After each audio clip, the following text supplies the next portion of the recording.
So yes, my name is Oscar. I work as a trade policy advisor at Open Trade Gate Sweden, and the people who are going to talk about the Green Deal and due diligence is Kim and Felinda, my colleagues. We're going to talk a little bit later about that. Um, first off, we have I'm going to talk a little about Open Trade Gate Sweden. If my clicker works, but yeah. So for the people who don't know what Open Trade Gate Sweden is, we're under the we're under the National Board of Trade in Sweden, and Open Trade Gate Sweden is under this sort of development corporation that you see here in this sort of round spheric form. We work in development cooperation, as I said, and we work with public institutions, and what we're trying to do is we're trying to develop their export capacities of the developing markets and developing exporting market as well. So that's very shortly on what we do right now. Us at Open Trade Gate Sweden, we work more with companies, and then we have one part on developing cooperation, which is more regards to the sort of institutional part as well. So yeah, as I said, Open Trade Gate Sweden, we facilitate trade from developing economies to Sweden and the EU. We're funded by the Ministry of Foreign Affairs. We get our money straight from them, so we're sort of quite independent in our sort of approach and what we can work with. We offer services free of charge, which is basically we don't charge anything for our services. And our two sort of services are a point of contact and a capacity building. And these two I will go a little bit more further into right now. Yeah, so first of all, we have a sort of point of contact where we help, where we facilitate trade between developing countries and Sweden and also the EU. We basically help them in order to avoid and simplify the sort of administrative things that happen in Sweden, and sort of understanding which government agencies you should contact for certain issues, and if we can answer it, we answer it. But otherwise, we refer you to other sort of authorities, or so you don't have to do that yourself. So it simplifies a little bit the trade between developing countries and Sweden, basically. We also offer tailor-made answers to emails and phone calls. So sort of every sort of email we get and phone call we get is a customized answer to as well. We also offer webinars like this on relevant topics which we have requested, and you're more than welcome to write an email to us if you feel like there's some webinars you feel like we should address, or something that you feel like this is an issue for us and we don't feel it's addressed and we don't know enough about. So please feel free to write an email. I'll give you all the contact information a little bit later as well. So yeah, we also do market studies for the exporters which are interested. So these are some of the market studies we have, as you see on the screen. It's fresh fruits and vegetables, it's superfoods, IT services, and textiles. And these are the industries that we work in. We primarily work now with fresh fruits and vegetables and IT services, which is our main things we may work with as well. And in these market studies, you find everything from legislative requirements, trends, current consumption trends in the Swedish market, that is. So we primarily work towards getting developing countries into Sweden, but then secondary, we want them to get into the EU market because it's quite similar. Most of the requirements are very similar as well.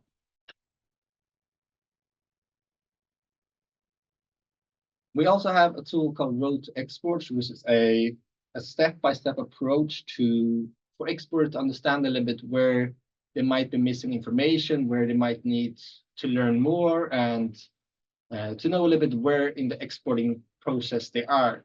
So there's 5 modules, and you see these 5 modules here. It's getting started, mapping out the target market, living up to requirements, preparing for market entry, and getting ready to do business. And then at the end, we have sort of a checklist of, are you ready to export? Which is basically like these 5 sort of modules, and you can see at the end if you fill them up or not. And if you sort of tick all the boxes, you're very prepared to start exporting as well. So it's a very good way to sort of understand and know where on where in your exporting process you are as well. And this can be used by exporters. This can be used by BSOs. This can be used by trade promotion agencies. So it's very varied function, and we use it quite often. We do a lot of events regarding it as well. We sort of customize it, and I'll talk a little bit about this a little bit later on as well. Yes. And then we have the possibility, as I said, the second is a building capacity, which is more of like a long-term projects that we work in. This is primarily where we spend our time on these long-term projects where we have, we work with partners in developing countries, and we work like long-term with them, usually for a few years. And this slide sort of shows you a little bit about what OTGS does in this sort of process as well. You see everything from a pre-phase study where we sort of check what the market is in Sweden regarding a specific product, and if there is a market, maybe you need to know that very early that there is a market or it's not a market, or if there's challenges or obstacles you need to overcome very, very early. And then we usually have legislative requirements as well. We talk a bit more about what you need, the requirements side, what kind of certificates do you need, what kind of distribution network may you need, and then you have the market information, which is more about trends and those sort of things as well. Some of these, as you see here, are a little bit more complicated. I mean, finding a buyer is not something you do in the beginning, it's usually something you do at the end. So you need to usually go through all these steps first, these sort of pre-phase studies and legal requirements, and then you find a buyer, because it's hard to find a buyer in the beginning as well. Yes, so basically we hope today that we can reach both importers trying to export today, trying to export today, and also Swedish importers as well. So trying to sort of get them together and to understand a little bit about what the market requires, and from both a purchaser and an exporter as well.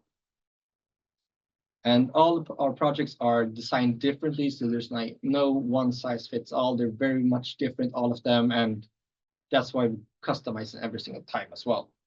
Our projects right now that we work in are amongst, we work in Bolivia with superfoods, which is a project which is ending this year.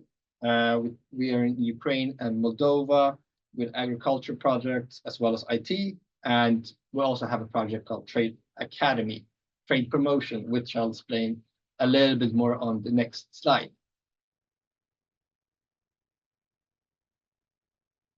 So yes, as I said, Trade Academy, Trade Promotion. So this is an example of a project that we have. It's a new sort of concept. We previously had Trade Academy more focused on trade policy, but now it's focused more on the trade promotion part of it as well. It consists of 4 stages during a 3-month period, where the first phase is basically learning about trade. It's basically about understanding trade policy and why do we trade, what sort of organizations are there in the world, to get a very basic understanding of how trade is in general. So this is more focused toward trade policy. The second steps is about road to export, which I talked about earlier, as we've taken these 4 sort of modules and make them more of an interactive and an e-learning experience as well through our learning platform, which is very, very good and is very appreciated as well. The third stage, you have a homework. I know it sounds not super fun with a homework, but yes, it's a homework and it's very, very useful, because in the homework, you'll create an export plan for a product or a service of your own choosing, and then we sort of evaluate it afterwards. The homework is based on the phase 2 road to export. So this sort of interactive thing you had before, you will now put in practice during this homework. So you'll write, and we've had products from everything from IT services to teas to, yeah, everything you can hear about. We've heard, the people have written about. And in this export plan, you sort of want to identify if there's a market or not for your specific product or your product that you, and sometimes there is no, you realize that there is no market in Sweden for this specific product, but it's good that you learn that in the beginning rather later on when you've spent a lot of money on it. Then you have phase 4. Phase 4 is they come here to Stockholm. They meet a lot of Swedish companies, organizations, government agencies to understand a little bit how Sweden works as a country for trade promotion. It's all about, maybe you learn about Sweden as a country, as an image, or as a marketing campaign. And then we also talk about internal market and how that works as well. And during this stage 4, we also, or phase 4, we talk a lot about sustainability, because that is something that we will connect to later on as well in the seminar. But sustainability is the future of trade, so we sort of need to address that in this trade promotion academy as well. In 2013, we had around 30 participants from Eastern Europe and Western Balkan. And the reason we've had these countries is because we got in from our government, we got basically a letter or a letter saying that we should focus on Ukraine, Moldova, Georgia, and Armenia. So these 4 countries, so it's a lot of connecting them to the EU, and also being able to for them to know a little bit more about the internal market as well. Here are some initiatives that we did in 2023 and also 2024, which is coming up as well. We will continue working with this road to export trainings for embassies and e-learning. In 2023, we had a sort of road to export training for embassies here in Stockholm, where developing countries, embassies had a sort of training for 2 days here, 2 half days here. But then we also learned a little bit more about the e-learning, road to export e-learning as well, where we sort of adapted to different target groups as well. As I said, we have increased focus on Ukraine, Moldova, Georgia, and Armenia. These we got from the government, so those are the primarily ones we work with. I'll talk a little bit shortly about our ongoing projects. We have Moldova and in Ukraine, we have in IT and food in both countries. And then in Georgia, we're starting with textiles as well. We also had, during 2023 and beginning of 2024, we've had Ukrainian companies coming for Stockholm Tech Show. And then they came here in April for the Gastro Nord, and which is one of the biggest Horeca sort of fairs here in Stockholm as well. And it was quite successful as well. They got a few contracts from some importers here in Sweden. But then we're also planning on attending Cial, which is the world's largest food fair in Paris this year, with 4 companies from, I think it's 4 companies from Ukraine, 4 companies from Moldova, and 4 companies from Bolivia. And then lastly, we had this sort of point of contact as well, where we have market reports, webinars, and primarily it's our webpage where we get most of our sort of, we reach out mostly, because that's where we keep the information updated as well. And this is the team at Open Trade Gate Sweden. We are 5, or we're 5. Someone is on the maternity leave, and then someone is working 50%. Around 5 people working with this. So yes, so this is a sort of group that we work with. Yes, thank you. And now I'm gonna hand it over to my 2 colleagues, Kim and Felinda, who are gonna talk about the Green Deal and due diligence. The reason why you're here. Thank you. Thank you so much, Oscar, and good morning, everyone. I hope you're well and you're excited to hear a bit about the Green Deal and due diligence from me and my colleague, Kim. My name is Felinda Wennerberg. I'm a senior advisor here at the National Board of Trade Sweden, and I mainly focus on areas related to technical barriers to trade and trading goods. Yes. And my name is Kim Larsen, and I'm a trade policy advisor here at the National Board of Trade, and I work with EU trade policy more in general. Okay, so for today's session, we actually have 2 different goals that we hope to achieve. And the first one is that we want to provide you with an overview of the European Union's Green Deal and talk about how upcoming legislation may impact you as a producer, an exporter, as a business support organization, or if you're an embassy from a developing country. The second goal, we hope that you'll come away from this seminar with is that you have some information on available tools and databases where you by yourself can access more information and stay informed on the developments related to Green Deal and due diligence.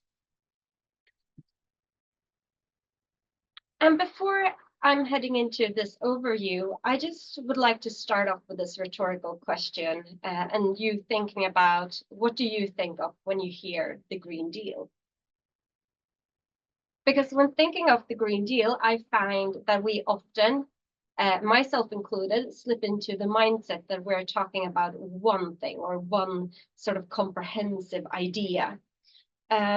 However, it is not really. It's much more about a political statement from the European Union, and its purpose is to cement the values of sustainability through the entire EU. And this is what the EU Commission wanted to promote when they, in 2019, proposed the European Green Deal.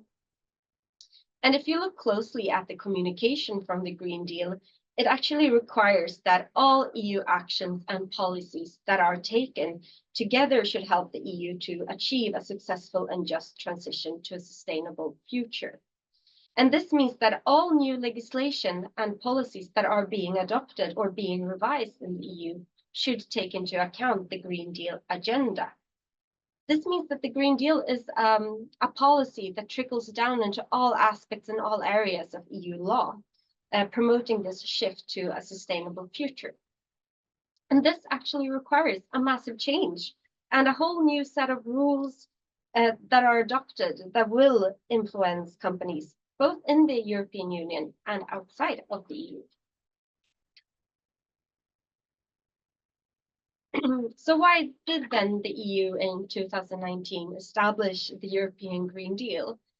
Well, the easy response is that the EU saw a dire need to respond to the climate and environmental challenges the world is facing, where the EU member states are big contributors to the climate crisis.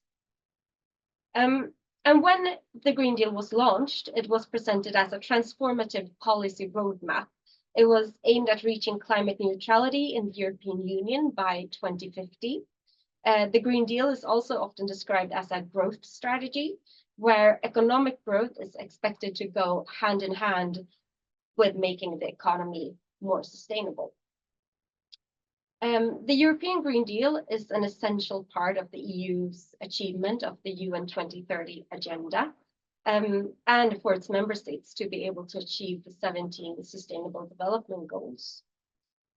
It also states the EU's ambition to become an international leader when it comes to accomplishing a green transition and delivering results related to climate goals. And it is clearly established in the Green Deal that the EU and its member states will not be able to achieve the goals that are set up in the Green Deal by themselves. And finally, the Green Deal really puts sustainability at the heart of EU policymaking, and it trickles down through all areas of EU legislation and regulation that has been developed following 2019. So let's just take a quick look at the goals the EU Commission established with the Green Deal.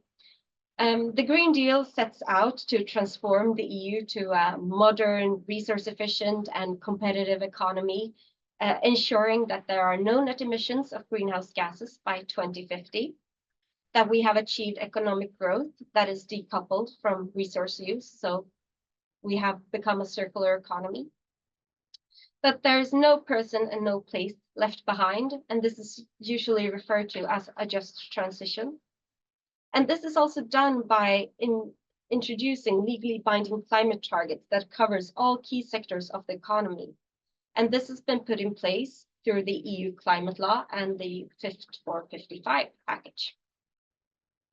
And in the Green Deal, it is essential when facing climate change and other sustainability challenges that this transition needs to be made, not just for the sustainability as such, but to, as a region, stay prosperous and continue to generate growth also in the future. Hence, as I've said multiple times now, it is a transition that encompasses different parts and many different areas of EU law. However, despite this strategy being adopted in 2019, it is still very early days, and we are still to see how these goals truly will be put into effect, and what legislation that actually will be developed at the end. Me and Kim are going to give you a speed review of some key elements of what this shift can entail. And we will also briefly touch upon a few of the bigger legal acts that we see that have recently been developed or are being developed. And since the Green Deal is not a set package, but more about a shift, the implementation of the Green Deal is ever shifting, much as EU law in general tend to be.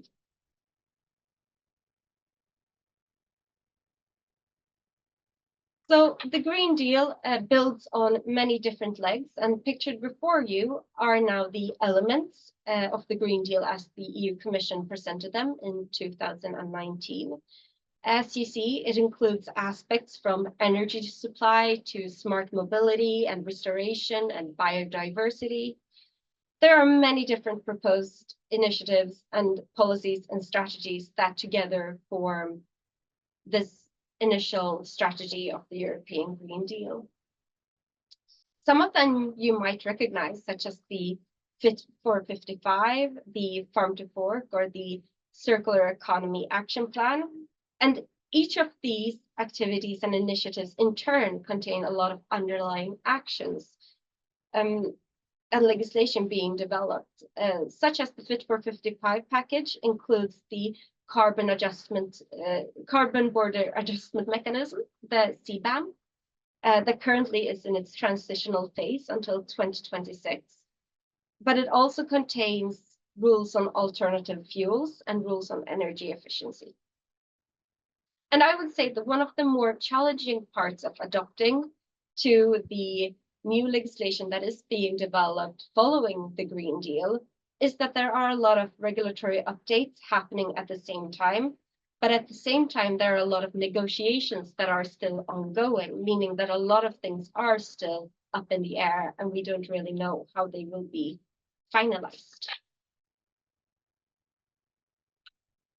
And here I really want to underline that, well, unless you are an extremely diverse company working with everything from finances to aviation fuels to food, you don't have to understand or grasp every single part of legislation being developed following the Green Deal. It may say itself, but you should tackle it as you tackle legislation generally by asking yourself what new rules will affect my industry specifically, and what regulatory requirements will affect my sector and my business. And this will, of course, it will depend on what kind of industry you are from and what work you're doing. And moving on, we will focus on some of the elements that we believe can be the most relevant for you. But given the Green Deal being such a big package, we will only be able to give you a teaser of 2 or 3 different aspects. However, I understand that many of you are active in the agricultural sector, and we quite often receive questions on what this farm to fork package is and what will it entail.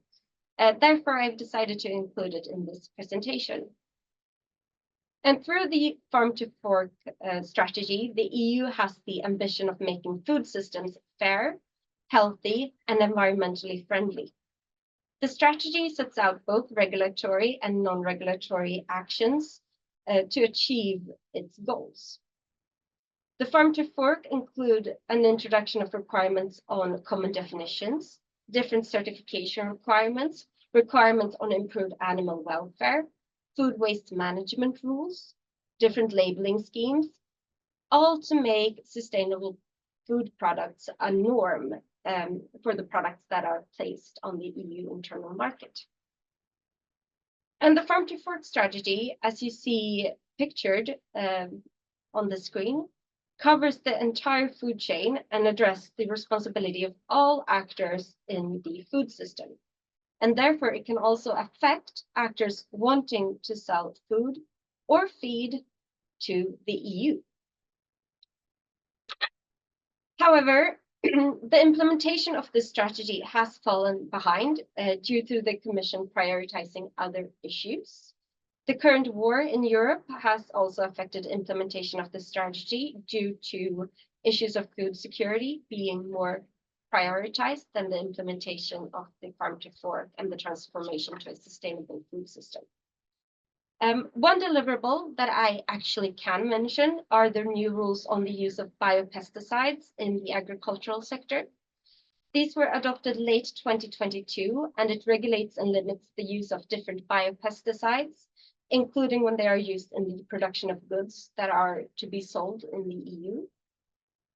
This affects agricultural production also outside of the EU, since it limits the possibility to use certain biopesticides when you produce produce that you want to sell to the EU. A provisional agreement was also reached recently on what is called the Breakfast Directives. I love that name. And these contain rules on the labeling of honey, fruit juice, and jams and marmalade. And it can affect you if you produce or sell any of those products to the EU. The Farm to Fork is an extensive part of the European Green Deal because it covers the entire food chain and addresses responsibility of all actors in the food system. So if you are active in food production or the agricultural sector, wanting to sell your goods to the EU, the developments in your line of production is essential to keep up with. But we are yet to see the full picture of the Farm to Fork, and we don't really know what it will fully entail yet. It has already derailed quite a bit from the original strategy that was laid down, and depending on the EU elections that take place this summer, the implementation of the Farm to Fork strategy also might be affected. So we don't really know what will happen going forward.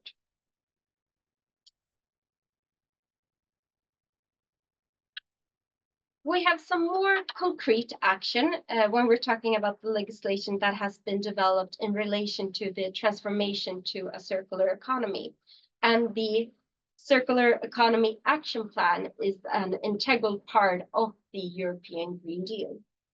It established a goal of decoupling economic growth from resource use and aims to achieve a resource-efficient, circular, and sustainable system.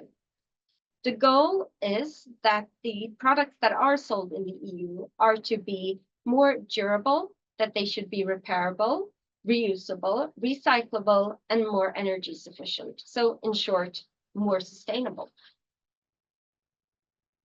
The Circular Economy Action Plan contains a lot of underlying regulatory changes and proposals. But one of the most important features is the sustainable product policy and the legislation that follows from that. So I will be focusing on those regulations today. And in December last year, a provisional agreement was reached regarding the Eco-Design for Sustainable Products regulation. This is a regulation that aims to make physical goods on the EU market more circular and more energy efficient throughout their entire life cycle. The framework, when it is adopted, will allow for the setting of wide requirements, including on a product's durability, its reusability, its repairability, its contents of recycled content, its carbon footprint, and more. And this regulation will affect almost all categories of physical goods that you would like to sell on the EU market. Once it comes into full effect, it will completely replace the current Eco-Design Directive that are in place for certain electronic products in the EU. The products that will be regulated through the Eco-Design for Sustainable Products regulation will be regulated via something called delegated acts.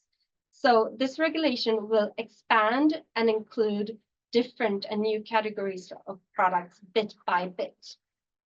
Priority will be given to products that are deemed to be particularly impactful.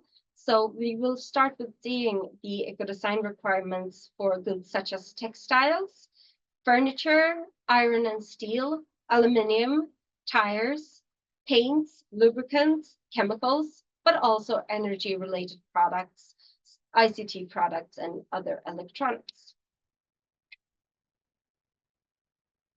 A big part of the eco-design of sustainable products regulation, but also in a lot of other legislation that is being proposed under the related to the transformation to a circular economy and the Green Deal, is the introduction of digital product passports.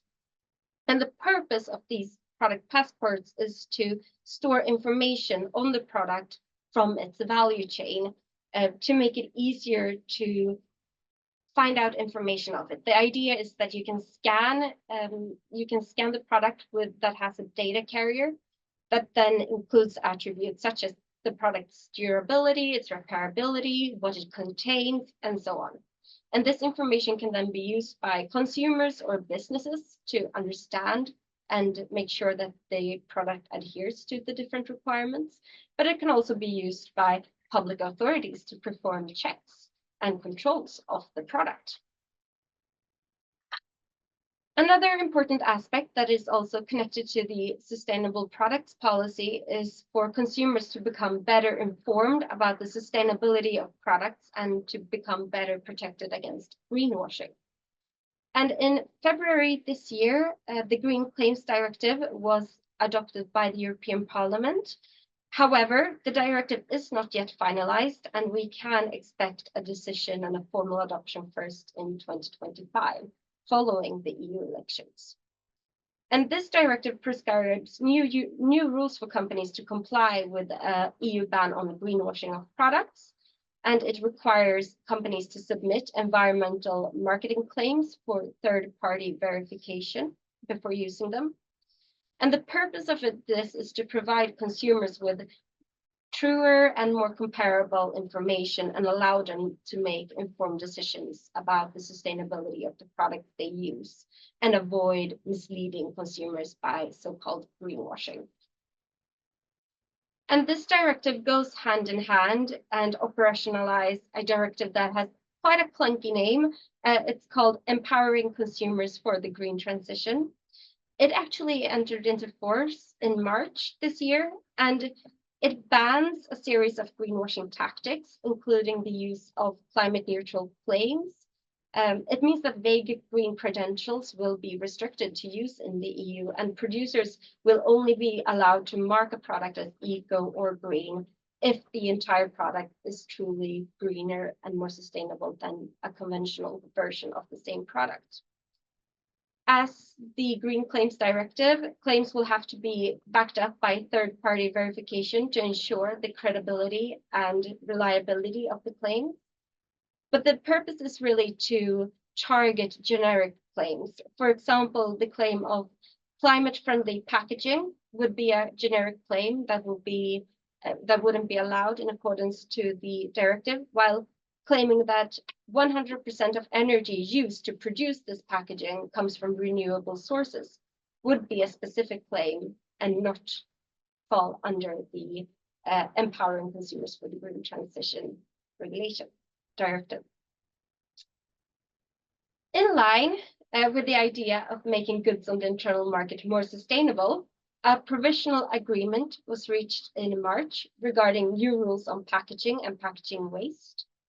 It sets binding reuse targets for packaging, and it restricts certain types of single-use packaging, such as, those minis you receive at hotels or small containers full of sauces and so on. And it also requires economic operators to minimize any packaging that they have used for their product. So this is important to keep in mind if you sell packaged goods to the EU. And just to sum up, the sustainable products policy will lead to a legal framework where every single product that is sold in the EU will have to fulfill certain sustainability requirements. So as you understand, you will have to substantiate any claims that you make regarding a product, and you have to verify the product's sustainability throughout the value chain, either because you have a buyer in the EU that requests that information from you in order to be able to sell the product in the EU and have the correct information in the product passport, Or if you were to place the product on the EU market by yourself, you will also have to adhere to all of these criteria.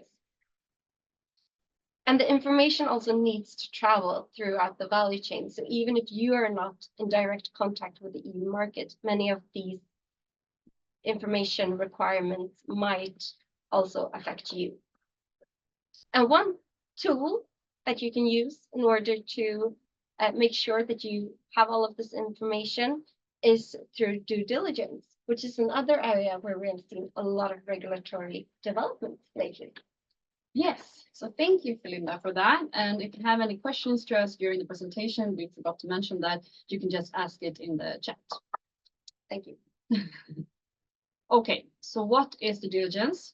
According to the OECD guidelines for multinational enterprises on responsible business conduct, due diligence is the process through which enterprises can identify, prevent, mitigate, and account for how they address their actual and potential adverse impacts as an integral part of their business decision-making and their risk management systems. So this is, in other words, a process which companies apply in their everyday operation. And when you talk about actual or potential negative impacts in this context, you often talk about negative impacts on the environment or human rights.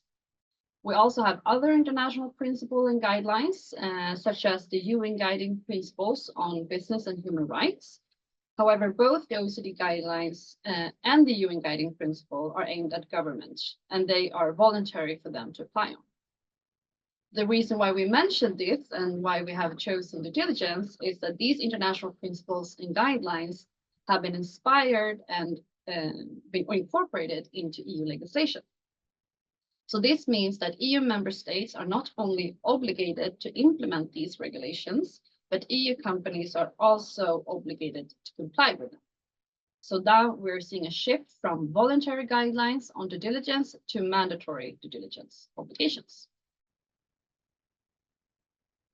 So here are just some examples of EU legislation connected to Green Deal and due diligence. And I will not go into detail through all of these, but I will at least present what their objectives is and what it requires of EU companies so you can get an overview. And you can also see here on the timeline which year they were adopted. And as you can see, the last 3 here are expected to be adopted this year. I think one of them is being voted on today and another is voting on tomorrow. So it's happening a lot here before the EU elections. Okay, so let's start then with the EU timber regulation. And it aims to combat illegal logging of timber and requires companies who place timber and timber products on the EU market to exert due diligence to minimize the risk of importing illegally harvested timber. We also then have the EU conflict minerals regulation, and it aims to ensure that EU importers of certain metals and minerals meet international responsible sourcing standards. And it requires EU companies in the supply chain to ensure that they import these minerals and metals from responsible and conflict-free sources only. We also have a fairly new directive called the Corporate Sustainability Reporting Directive, and it aims to help investors, consumers, civil society organizations, and other stakeholders to evaluate the sustainability performance of EU companies. So it requires EU companies to publish a sustainability report, which, among other things, needs to contain a description of their due diligence process. We also have the EU deforestation regulation, which aims to combat deforestation and forest degradation, and it requires companies who either import or export certain products to or from the EU market to carry out due diligence beforehand. We have another directive which will soon hopefully be adopted, and it's called the Corporate Sustainability Due Diligence Directive, and it aims to foster sustainable and responsible corporate behavior. And it requires companies to carry out due diligence and identify, prevent, mitigate, remediate, and bring to an end actual or potential negative impacts on the environment and human rights. And the regulation on eco-design for sustainable products have Linda already went through, so I will not mention that here. But the last regulation that I want to highlight is the regulation on prohibiting products made with forced labor. And Its aim, as the name states, is to prohibit products made with forced labor from being sold or exported from the EU market. And this regulation incentivizes companies to carry out due diligence to discover potential forced labor through the supply chain. So from these regulations, you can see that there's a common thread of sustainability, responsible sourcing, or responsibility in general. It also requires transparency, etc.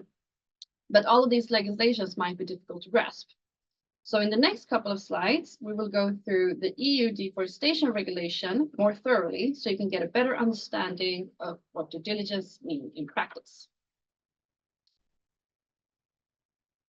So, as I mentioned before, the aim with the EU deforestation regulation is to fight climate change and biodiversity loss, including combating deforestation and forest degradation. So the EUDR, it doesn't focus on companies per se, but it covers the listed products and commodities that are listed here on the screen, which is then palm oil, cattle, wood, coffee, cocoa, rubber, and soy. And this means that all companies who either export or import the listed products and commodities are covered by the deforestation regulation. But some of you who might be tuning in might be familiar with the already timber regulation. So the question then is, what is the differences between them? Well, at first sight, both of these regulations seem somewhat similar and might be overlapping. And there is actually an intention with that. The deforestation regulation will actually replace the EU timber regulation once the deforestation regulation will start to apply. So I will go through the most three obvious, maybe, differences, and maybe the most important differences as well, between the deforestation regulation and the timber regulation, but don't view this as a complete comparison. So first of all, both regulations share a common goal, and that is to prevent deforestation and promote sustainability. But they differ significantly in their approach and operational demands. So for example, the EU timber regulation aims to combat illegal logging, while the deforestation regulations aim is more broadly, and that is to combat deforestation and forest degradation in general. And the deforestation regulation also applies regardless if the deforestation is illegal or legal. Both regulation scopes also focuses on certain products, but the scope of products in the deforestation regulation have been expanded to 7 products and commodities compared to 1 product in the timber regulation. Both regulations also put due diligence obligations on EU companies.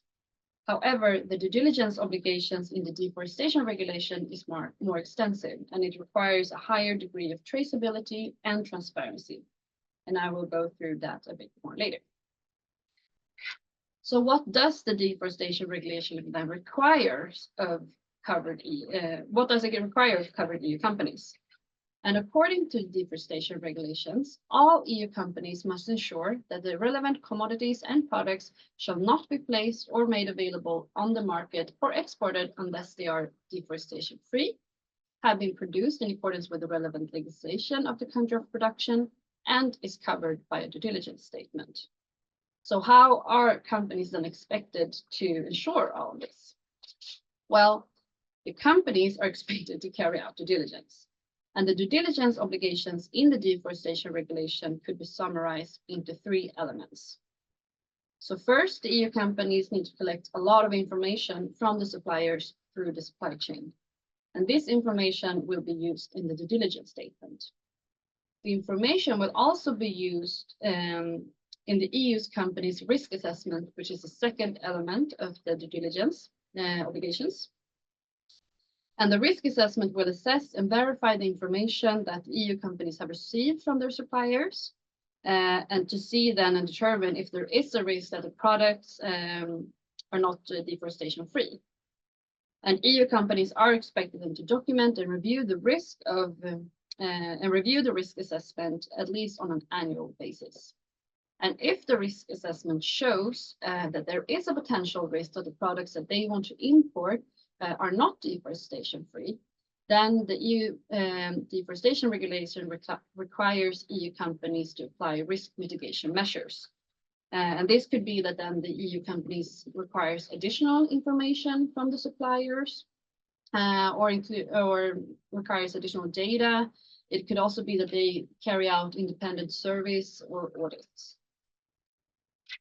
So during this presentation, we have now mentioned the due diligence statement a couple of times. So the question then is, well, what is it? Well, the due diligence statement is a form where the EU company need to fill in information. And the due diligence statement will be submitted in digitally by the EU importers through an IT system, which the Commission right now is actually doing a pilot test on. And the information that might be the most relevant for you to know, besides the HS codes that I've listed here, is the geolocation of all plots of land where the relevant commodities and products were produced. So this means that as a producer or a supplier, you need to have the GPS coordinates of where the raw materials, and that could, for example, be wood, where it has been planted and growing. If the products contain or have been made by using cattle, or if the products have been fed with the relevant products, you will need to provide the geolocation of all the establishment where the cattle were kept. And thereafter, you will hand over this information to the exporter in your country, who will give it to the EU importer, so the EU importer could fill in the due diligence statement. So now when we have gone through the deforestation regulation a bit more thoroughly, but as Claire pointed out, these applies to EU companies and not suppliers outside the EU. So why have we chosen to go through the deforestation regulation? Well, even if suppliers outside the EU are not legally obligated to comply with the deforestation regulation, they will be impacted by it if they want to continue to sell to the EU market. And it is the information requirements put on companies that would most likely have the most impact on suppliers if they want to continue having business relationships with EU companies. So in the next couple of slides, we will deep dive more into what the deforestation regulation could mean in practice for suppliers outside the EU. Okay, so to better understand what the due diligence obligations in the deforestation regulation could mean for you as a producer, a supplier, or an exporter to an EU company, we will go through a fictional case of an EU importer then, who imports wood furniture from a forestry supplier in a high-risk country. So what we can see here on the picture is a simplified supply chain. And the reason why we have put an emphasis on that the forestry supplier is from a high-risk country is because the European Commission will, before December 2024, classify all countries into one of the following risk categories. So it can either be a high risk, as low risk, or standard risk. And the risk is based on whether there is a high risk, low risk, or standard risk of deforestation in the country. And depending on the risk a country is given, it affects which type of due diligence an EU company must carry out. So if a supplier is from a high-risk country, that will mean that the EU importer must carry out the most extensive due diligence process. And this is what the fictional case will focus on. Okay, so here we have the simplified supply chain and the forestry supplier. And before the deforestation regulation, technically, a supplier could just supply its wood to the producer before, and then it would be exported to the EU market. But now, with the deforestation regulation, the EU importer is obligated then to fill in this due diligence statement before the wood furniture could cross the border. This means that before the EU importer could import the wood furniture, the EU importer must ask the suppliers through the supply chain to provide information on how this wood furniture has been produced. And this is the information that you will need to provide up through the supply chain to be able to sell your raw materials or products to the EU market. So after you have provided this information, the EU importer then have filled in this due diligence statement. The EU importer will hand over the due diligence statement to customs authorities, who will check that all the information is filled in correctly. And that is the information that we just went through with the GPS coordinates example, for example, of where the wood was produced. And in addition to all of this, all EU member states will also have one or several public authorities who will conduct checks to see whether the EU importers are complying with the due diligence obligations. So the information that you will give to the EU importer could then be handed over to other public authorities who will check the validity of the information. And for Sweden, the designated authority to carry out these checks is the Swedish Forest Agency, but the authorities could vary depending on the EU member states.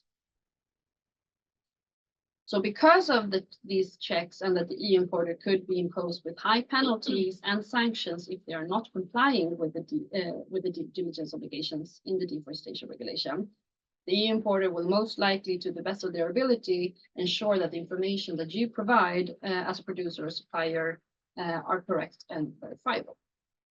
And hopefully this case have given you some more practical insights and a better understanding of how the deforestation regulation could and affect your business.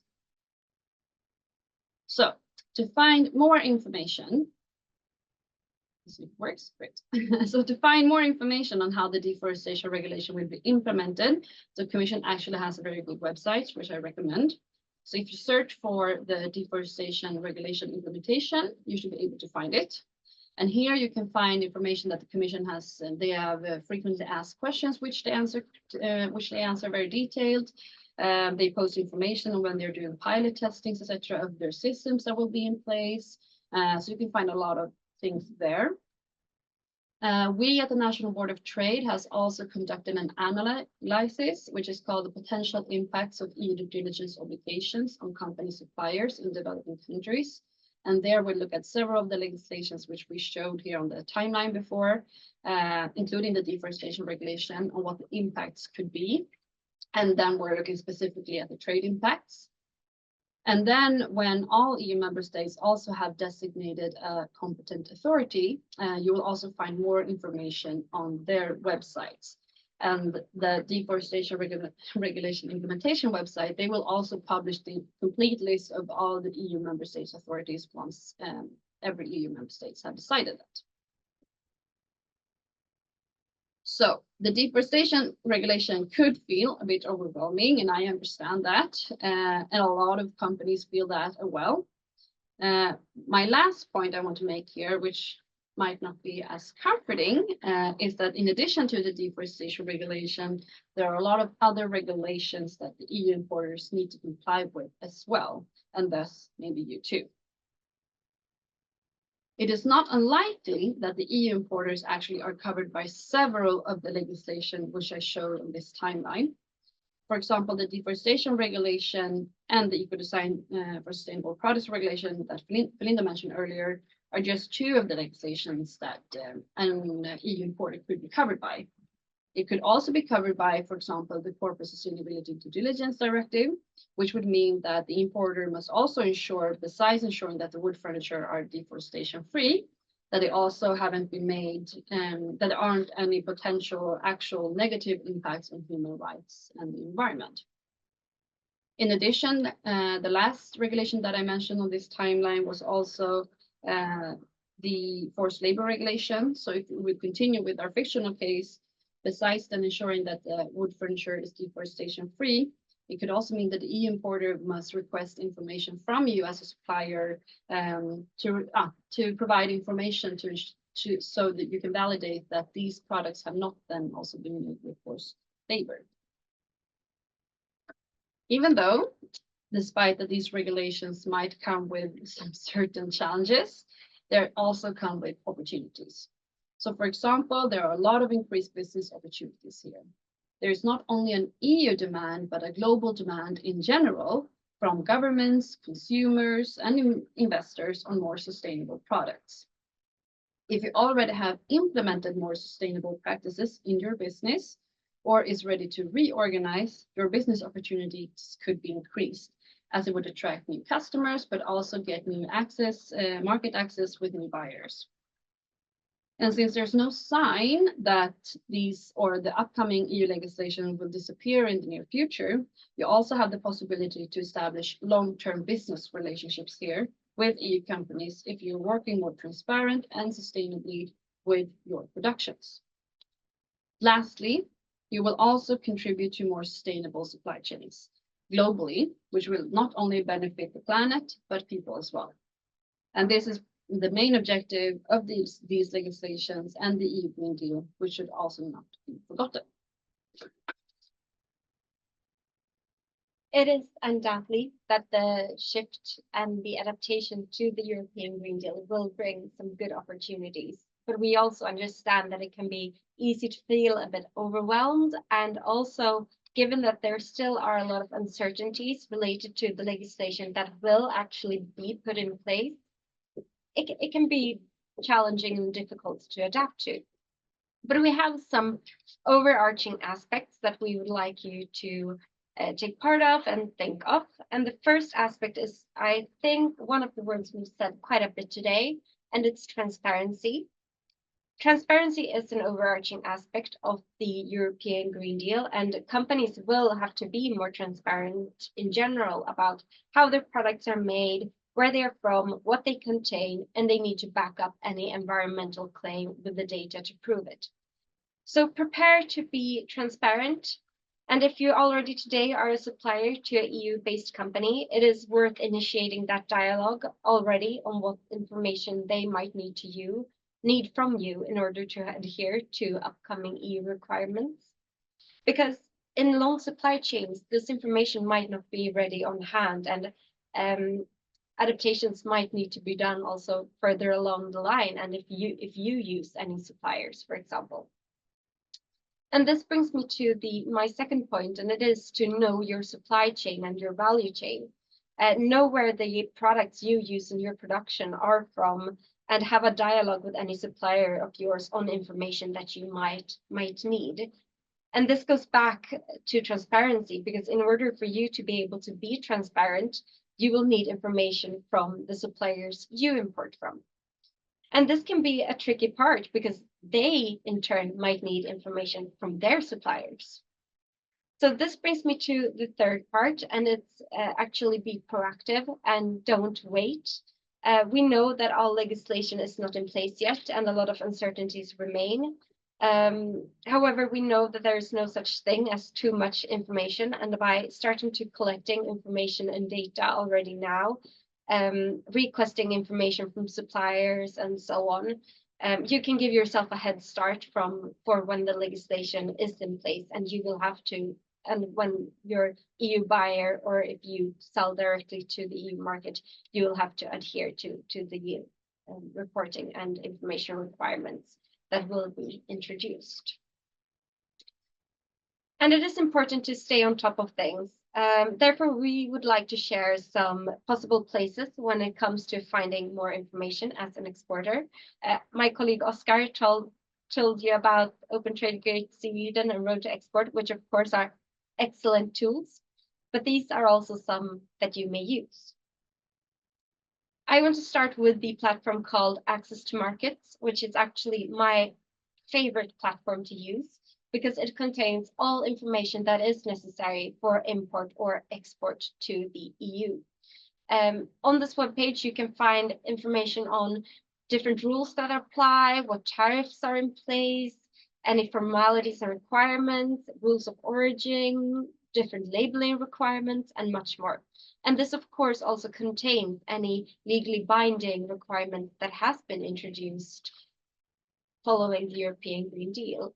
And this webpage is very easy searchable. You can either use HS code if you know it, but you can also use product category and search on different products. And I have an example here of how it can look like. I pretended that I wanted to sell shoes from Hong Kong to Sweden. So I searched on shoes, and this is all the information I received, and you can use the different titles on the left to sort of navigate and find the information you need to find to get a comprehensive picture of what EU requirements are put in place, but also if Sweden have any particular requirements that you need to adhere to. So this one I would highly recommend you to use if you are interested in selling to the EU to understand what requirements are put on imported products. And then we have a few other useful links. First, I want to recommend the EU Commission's webpage on the Green Deal and the European Council's timeline for the implementation of the EU Green Deal and the 54-55 initiative. Here you can find any information that you want to know on what the status is of different legislative proposals. I'm in there quite often to follow the developments. If you would like to stay very active and also give your input on certain regulatory developments, you can use the EU Commission's webpage called Have Your Say, which is basically a platform for stakeholder consultation. So by keeping an eye on Have Your Say, you can see what kind of legislation that will be coming up, but you can also use that opportunity to give your view and your insights into how upcoming legislation could affect you. Then we have Eurlex. It's basically the law book of the European Union. That it's the root. It's where you find all of the legislation. It's not the most user-friendly webpage, but I had to include it because it's basically the library for all legislation of the EU. And the final link I have included is for the World Trade Organization's information system called EPING, where members of the World Trade Organization have to notify any proposed legislation that can affect the trade in goods. So there you can also follow upcoming legislation, not only from the EU, but actually globally. It's also one of my favorite web pages, being a nerd when it comes to technical barriers to trade. And with that, I'll say thank you from me and Kim, and I believe we're ready to move on to some questions. Yes. Yes. Should we move here? Yes, move a little bit more there. So we've gotten a few questions beforehand. And I can start with a question for Kim. What are your recommendations to suppliers who might be indirectly impacted by these due diligence regulations? Well, my first recommendation would be to, if you stay proactive, as Belinda said, start to know which type of EU legislation that are coming up. I would recommend then, if you think that an EU importer that you sell your products to might be impacted by these legislations, is to start this dialogue with them directly. As Belinda said, don't wait. Start a dialogue, see what type of information, is there some reorganizational requirements that they need to do in order to keep their business relationship. As we also gone through a lot, it is a lot of information that needs to be provided and backed up. So I would also recommend that suppliers already now start to initiate dialogues with their national competent authorities as well, because they will probably need a lot of information from the public authorities with maybe stamps or validation that the information that they provide to the importers are true. So dialogue with both their national competent authorities and with the EU importers. Good. And then I'll have a question for Felinda. I mean, the European Green Deal is quite a big package, and most of it, or some part of it, is still under development, and it's quite difficult to get like a concrete advice or adaptation or approach to them. But can you give some tips to producers who want to place their products in the internal markets?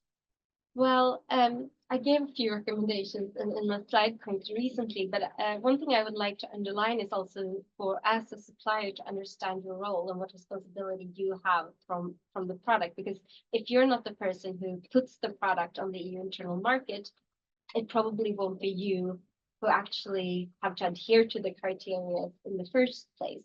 Instead, it will probably be requirements that are introduced from buyers or importers that are interested in importing your product. And many companies, especially bigger ones, have already started to try to understand what the Green Deal might entail and shift towards more sustainable practices. So it's a good thing to have a conversation with your buyer if you're selling to like a bigger company.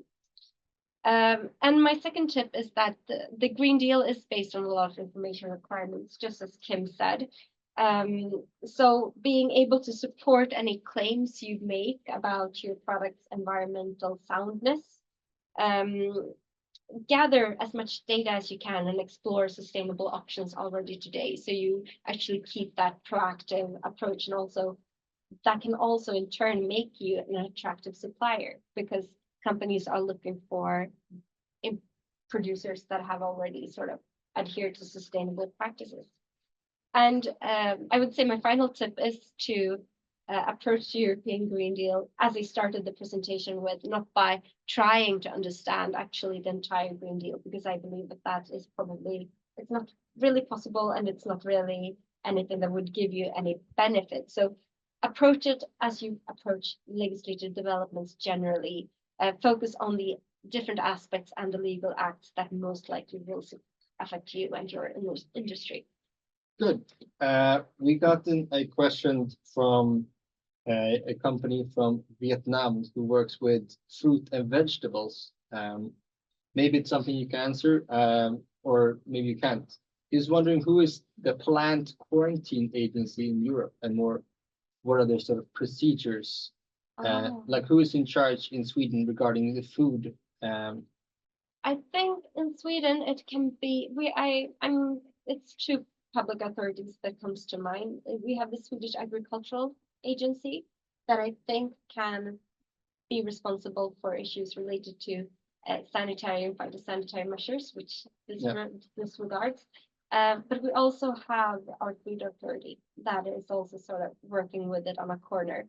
But we can of course take that question further and send it to them and see which of them would be most suitable to reply, because it is the sort of split responsibility. So it's that's also one of the questions that are asked. Is it a country specific, or is it the EU standard? Like, on which level is it on the sort of follow up the quarantine agency, or is it on the EU side, or is it on the Swedish side that this will be on?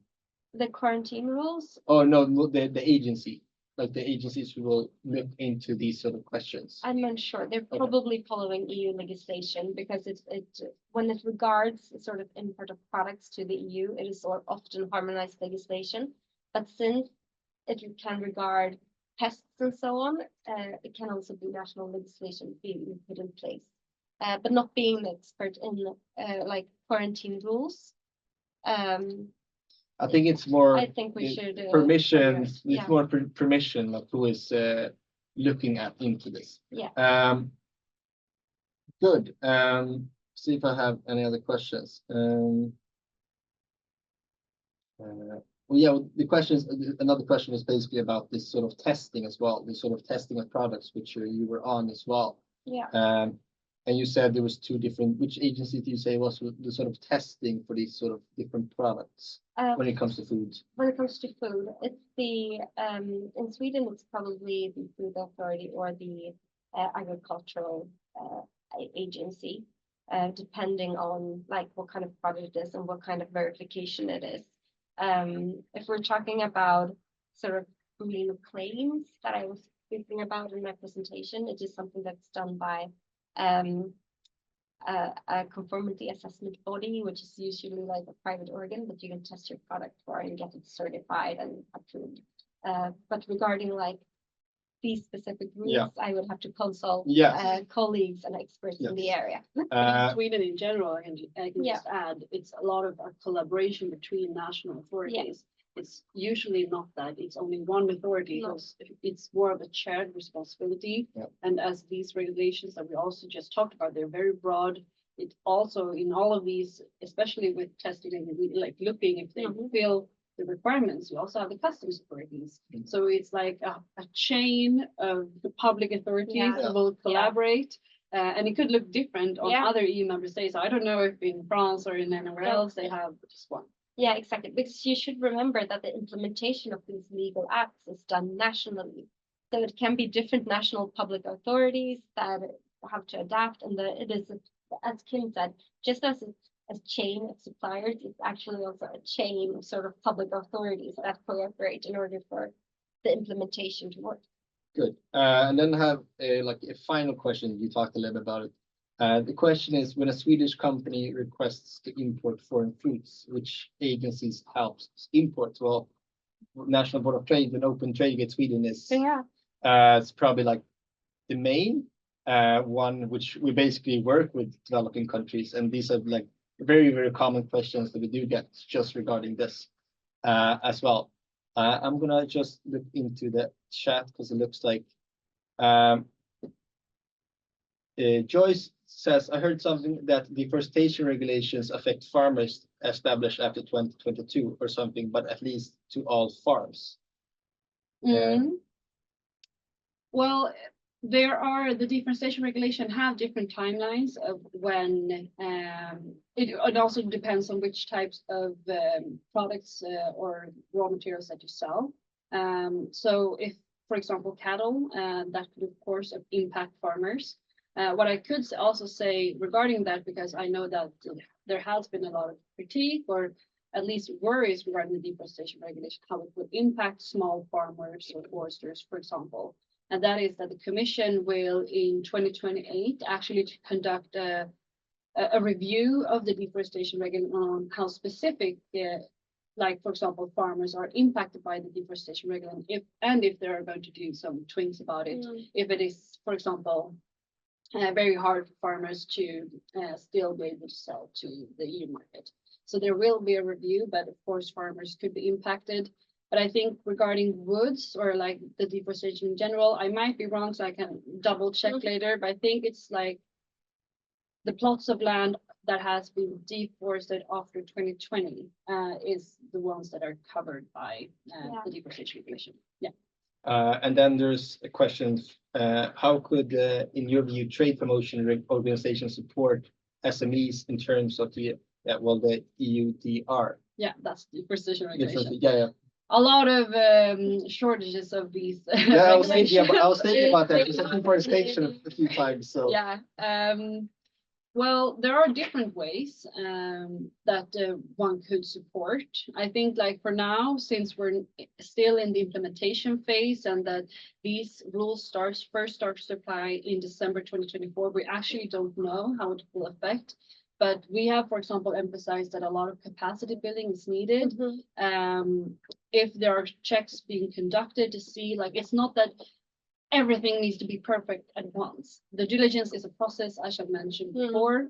So I think also like working together and seeing is a good way, and also like sharing information. I think also the Commission will offer, including as Javier says, like web seminars to support SMEs in general.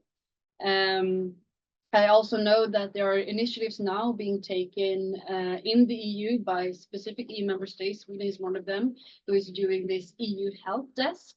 I know other member states have those as well. Sweden is part of this EU help desk, which maybe not only the deforestation regulation, but the Corporate Sustainability Diligence Directive, all these other diligence regulations that SMEs and other companies could turn to as well, to know more about, okay, what do I need to know in order to be able to sell to the new market? Yeah, and just to add on what Kim said, as a trade promotion organization, I think you can never underline like the assistance in gathering the information that you need related to the EUDR. So connecting it to sort of the information and technical assistance to be provided. Yeah. And maybe trying to simplify to SMEs, for example, SMEs that maybe don't have the resources to look at your legs and try to interpret legislation. So as a trade promotion organization, I think also like trying to simplify the organization, have a dialogue with the Commission. I know that the Commission is very now trying to communicate to other member states, or not member states, but other third countries outside the EU on how they are going to interpret it. So I think that is also a good dialogue to have. And I think the Commission would appreciate it as well. Yeah. Good. I see if there is no other questions, I really want to thank Belinda and Kim for this very insightful, and I learned a lot myself. Yeah, if there's no other questions, I guess goodbye and thank you so much for attending. And we'll post on YouTube the sort of recording as well afterwards, where you can see it again if you missed something, or if you want to hear their sort of expertise once again. Thank you so much. Thank you. Thank you. Thank you. Bye.